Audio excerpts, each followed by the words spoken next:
I grew up in New Orleans. My mother worked as a daycare assistant at the Jewish Community Center. The man that I was told was my father was a carpenter and a functional alcoholic. He was abusive to my mother and I. Not more than a baby herself, when she married this man, she tried her best to protect me from him. But with no life skills of her own, she did what she knew how to do. Friday was payday for him, so he would come home happy, but that was short-lived. He would go out and return a few hours later drunk and angry, yelling and fighting her.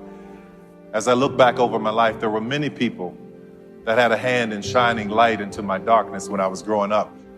I had just started junior high school, and in order for me to get to high school, I had to walk through the drug dealers, literally step over the and the drug addicts, walk through a graveyard, then in the next block past gang members, and then go through the projects, and then come to a 6-lane intersection, and it was always busy, but just beyond that was the school. Well, one day as I'm approaching this intersection, I hear this voice saying, "Will someone help me cross?" He was in a suit.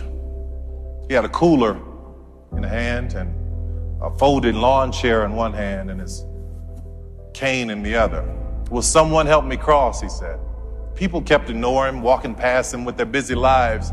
We were poor, but we were busy. I don't know why poor people are so busy. I said, "I'll help you," in my 13-year-old changing voice. He said, "Well, thank you, son. May I have your shoulder?" I said, "Yes, sir." He said, "Don't trick me now." I said, "No, sir, I won't." We crossed the street. I asked him where he was going. He told me that he was going to my school to sell praline candies to the kids. So I helped him to the school, and he said thank you, and he told me that God would bless me for my kindness. He and I became friends. We took that walk every day.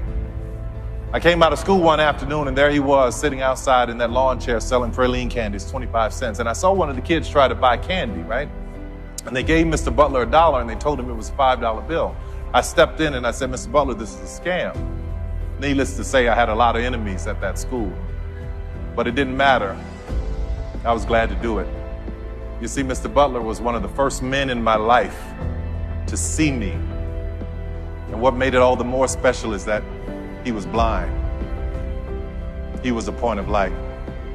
One morning I was late meeting him, and as I walked up to the intersection, I could see Mr. Butler standing there, not saying a word. So I tipped up behind him and I said,